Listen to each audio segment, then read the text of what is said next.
For more news now, investigators are trying to find out what caused yesterday's balcony collapse at 24th and National. People who lived in the building are facing an uncertain future right now. Todd Hicks begins our team coverage with that story. Todd.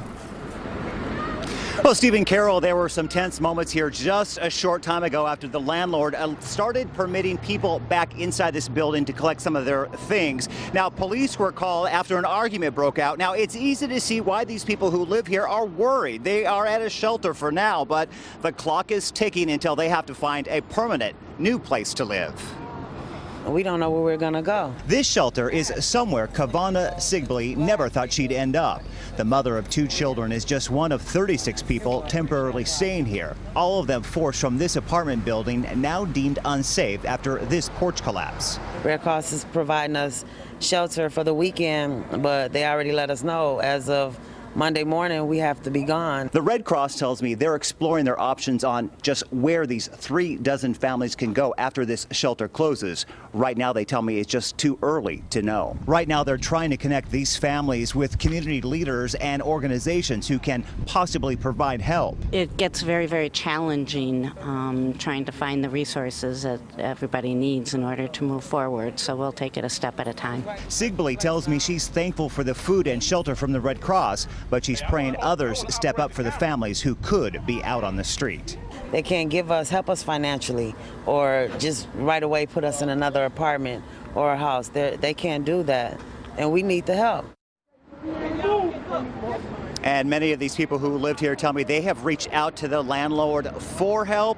I'll have more about that coming up tonight on Live at 6. We're live at 24th and National. Todd Hicks, today's TMJ4. Yeah, very difficult for those families displaced. Thank you, Todd. An apartment building is more than 100 years old. And its history lately has not been good. Our Yona Gavino spent the day going through records. She joins us live at 24th and National as we continue this team coverage. Yona. Good afternoon, Stephen Carroll. The building behind me has been plagued by problems for years. Now, just back in March, a police officer was here and he declared it a nuisance property. A worker was demolishing the porch when it collapsed. The worker and another woman who was hit by falling debris were injured. There was no permit taken out to do this work. There's a number of ways that we try and attack that problem, but ultimately there are people that make decisions that we cannot control. You can see this area right here is all sealed up. There are signs everywhere that say danger, keep out.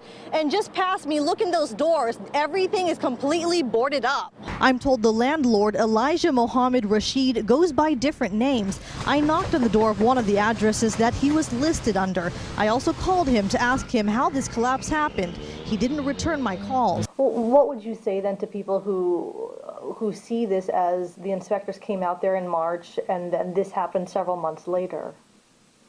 I would say that when the inspector was out there, that there was no evidence of a problem with those porches at the time. Commissioner Dahlberg tells me it was a nuisance call and people were evicted. I'm told the owner will be charged 4 times the permit fee, which is the penalty for doing work without a permit.